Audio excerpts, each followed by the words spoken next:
করে, কিন্তু একটা রাষ্ট্রীয় প্ল্যাটফর্মের মাধ্যমে যখন আসবে আমার মনে হয় সেখানে একটা আইনগত কাঠামোর সৃষ্টি হবে, সেখানে তার ইগো বা অন্য কোনো বিষয় কাজ করবে না।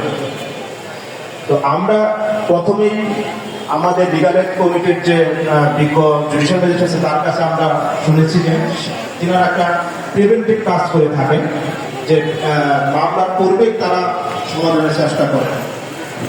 আসলে কোন একটা মামলার পূর্বেই যদি সেখানে ব্যবস্থা নেওয়া যায় তাহলে হয়তো অতি সহজে সেই দ্বন্দ্ব নিরসন করা যায়। আমরা আশা করি এই জেলা লিগাল এডের যে প্ল্যাটফর্ম সৃষ্টি হয়েছে সেই প্ল্যাটফর্মের মাধ্যমে আইনগতভাবে তাদের এই পূর্বের যে দ্বন্দ্ব নিরসনের যে উদ্যোগ এটা আরো বেগবান করবে। এবং আমি একজন পুলিশ সদস্য হিসাবে বলতে চাই, যেহেতু আমরা মাঠ পর্যায়ে কাজ করি, মানুষের নানা প্রকার দ্বন্দ্ব নিরসন এবং খোঁজদের অপরাধ বিষয়ে কাজ করে থাকি, আমাদের কাছে অনেক বিষয় মানুষ তার সুবিধা অসুবিধার কথা বলে। আমরা ওই লিগাল এডের মাধ্যমে কিছু কিছু দ্বন্দ্ব আমরা নিরসনের ব্যবস্থা করতে পারি।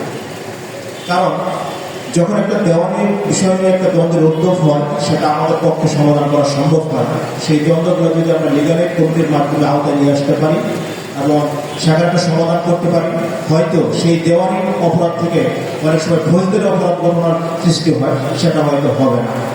তো আমরা আশা করি এই নীলফামারী জেলা লিগাল এড কমিটি যে কার্যক্রম আছে বা যে অফিস আছে তাদের এই কর্মকাণ্ড আরো বেগবান হবে এবং জনগণ এবং মানুষ সাধারণ মানুষ যারা আছে তারা উপকারভোগী হবে।